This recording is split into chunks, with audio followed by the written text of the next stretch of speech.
अगर मैं आपसे ये कहूं कि हर आम अल्फांसो नहीं होता, हर चाय दार्जिलिंग टी नहीं होती और हर साड़ी बनारसी नहीं होती, तो शायद आपको हैरानी होगी। दरअसल इन प्रोडक्ट्स की पहचान सिर्फ इनके नाम से नहीं बल्कि इनके जन्म स्थान से जुड़ी होती है। यही पहचान देता है जीआई टैग, यानी ज्योग्राफिकल इंडिकेशन टैग। आखिर जीआई टैग होता क्या है, इसे कौन देता है और इससे किसानों को, बुनकरों को और कारीगरों को क्या फायदा होता है, और भारत में किन किन प्रोडक्ट को जीआई टैग मिला है, आइए आसान भाषा में आज इसकी जानकारी ले लेते हैं। जीआई यानी जियोग्राफिकल इंडिकेशंस। इसके बारे में सबसे पहले आपको बता दूं कि ये एक ऐसा कानूनी पहचान है जो उन प्रोडक्ट्स को दिया जाता है जिनकी गुणवत्ता, विशेषता या प्रतिष्ठा किसी खास भौगोलिक एरिया में ही जुड़ी होती है। यानी अगर वही प्रोडक्ट किसी दूसरी जगह बनाया जाए तो उसकी वही पहचान या क्वालिटी नहीं मानी जाएगी। तो यह खासियत होती है और इसलिए जीआई टैग दिया जाता है। भारत में जीआई टैग को geographical indications of goods registration and protection act 1999 के तहत कानूनी संरक्षण दिया गया है। मान लीजिए दो लोग आम बेच रहे हैं। एक आम महाराष्ट्र के रत्नागिरी का असली अल्फांसो है, दूसरा आम किसी और राज्य में उगाया गया है, लेकिन उस पर भी अल्फांसो अगर लिख दिया गया, ऐसे में ग्राहक असली और नकली दोनों के फर्क को कैसे पता कर पाएंगे। और यही वजह है कि जीआई टैग ये सुनिश्चित करता है कि सिर्फ रत्नागिरी क्षेत्र में निर्धारित मानकों के हिसाब से उगाए गए आम को ही रत्नागिरी अल्फांसो के नाम से बेचा जा सके और उसे जीआई टैग के जरिए आइडेंटिफाई किया जा सके। यानी जीआई टैग प्रोडक्ट की भौगोलिक पहचान और प्रमाणिकता की कानूनी गारंटी यहां पर देता है। अब बात करते हैं कि जीआई टैग इतना जरूरी क्यों है। जीआई टैग मिलने से सबसे बड़ा फायदा यह होता है कि प्रोडक्ट की असली पहचान यहां पर सुरक्षित रहती है। इससे नकली उत्पादों पर रोक लगाने में काफी हद तक मदद मिल जाती है। इसके अलावा इसका एक और फायदा होता है कि असली प्रोडक्ट को बाजार में बेहतर कीमत मिलती है, पहचान मिलती है, असली प्रोडक्ट की ब्रांडिंग भी सही तरीके से हो पाती है। कई मामलों में जीआई प्रोडक्ट सामान्य प्रोडक्ट की तुलना में प्रीमियम कीमत पर बिकते हैं। इससे किसानों को, बुनकरों को और स्थानीय कारीगरों की इनकम बढ़ाने में काफी हद तक मदद मिल जाती है। साथ ही एक्सपोर्टर्स को यहां पर बढ़ावा मिलता है, देश से एक्सपोर्ट भी बढ़ता है और उस एरिया की जो सांस्कृतिक विरासत है उसे भी सुरक्षित रखने में मदद मिल जाती है। भारत के कुछ फेमस जीआई टैग प्रोडक्ट की अगर बात करें तो हाल में हमने देखा था ऊंझा के जीरा और सौंफ को जीआई टैग मिला।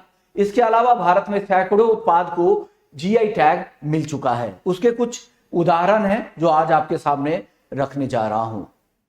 दार्जिलिंग टी, इसे जीआई टैग मिला हुआ है। इसके अलावा रत्नागिरी अल्फांसो आम, बनारसी साड़ी, कांचीपुरम सिल्क, कश्मीरी पश्मीना, बासमती चावल, नागा मिर्च, कोल्हापुरी चप्पल, तो ये सारे प्रोडक्ट है जिन्हें जीआई टैग मिला हुआ है। गुजरात की अगर बात करें तो गुजरात में गिर का केसर आम, इसे भी जीआई टैग मिला हुआ है। साथ ही ऊंझा, जैसा हमने कहा कि ऊंझा में के जीरे को और सौंफ को हाल में जीआई टैग मिला है। फिर पाटन का पटोला और कच्छ के एम्ब्रॉयडरी और भालिया गेहूं, इसे भी गुजरात के ऐसे प्रोडक्ट है जिसे जीआई टैग मिला है। जीआई टैग, अब बात करते हैं कि मिलता कैसे है।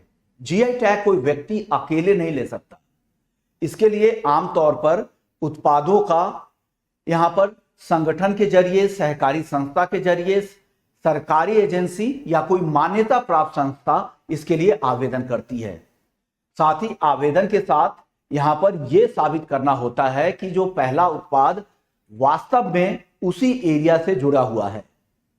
दूसरा, उसकी खास गुणवत्ता, प्रतिष्ठा उस क्षेत्र की जलवायु, मिट्टी या पारंपरिक कौशल के कारण है। तीसरा, उसका उत्पादन लंबे समय से उसी पारंपरिक तरीके से लगातार किया जा रहा हो। इन दस्तावेजों की जांच के बाद आवेदन चेन्नई स्थित जीआई रजिस्ट्री में किया जाता है, जो वाणिज्य और उद्योग मंत्रालय के डीपीआईआईटी के अधीन कार्य करती है। जीआई टैग कितने समय तक वैध रहता है? जीआई टैग की जो वैधता होती है वो 10 साल के लिए होती है। इसके बाद उसे समय समय पर रिन्यू कराया जा सकता है। जीआई टैग और ट्रेडमार्क में फर्क क्या है, यह भी जानना बहुत ही जरूरी है, क्योंकि इसके फर्क से भी काफी ज्यादा असर होता है। लोग अक्सर जीआई टैग और ट्रेडमार्क को एक जैसा ही समझ लेते हैं, जबकि दोनों काफी अलग है। ट्रेडमार्क किसी एक कंपनी या व्यक्ति के ब्रांड की यहां पर पहचान होती है, जैसे अमूल, नेस्ले या टाटा। वहीं जीआई टैग किसी एक कंपनी का नहीं, बल्कि पूरे क्षेत्र के सभी अधिकृत उत्पादों का सामूहिक अधिकार यहां पर होता है। यानी जीआई क्षेत्र की जो पहचान की रक्षा करता है, जबकि ट्रेडमार्क किसी ब्रांड के पहचान की यहां पर सुरक्षा करता है। अगर किसी प्रोडक्ट को जीआई टैग यहां पर दिलाना है तो उन्हें क्या करना होगा? इसके लिए सबसे पहले उस क्षेत्र के उत्पादकों को एक संगठन बनाना होगा। फिर यह साबित करना होगा कि क्या यह उस एरिया का ही प्रोडक्ट है, क्या यह उत्पाद उस क्षेत्र के लिए विशिष्ट है, उसकी गुणवत्ता उस क्षेत्र की भौगोलिक परिस्थितियों से जुड़ी है, उसका उत्पादन, निर्माण और उत्पादन क्या पारंपरिक तरीके से उसी खास एरिया में किया जाता है। इन सारी बातों के सबूतों के आधार पर जीआई रजिस्ट्री में आवेदन किया जाता है। जीआई टैग सिर्फ एक लेबल नहीं है, यह भारत के पारंपरिक कला, कृषि और स्थानीय विरासत की पहचान मानी जाती है। ये किसानों, कारीगरों को उनकी मेहनत का सही भाव दिलाने, नकली प्रोडक्ट से बचाने और दुनिया भर में भारत के प्रोडक्ट की विश्वसनीय पहचान बनाने का एक महत्वपूर्ण माध्यम भी माना गया है।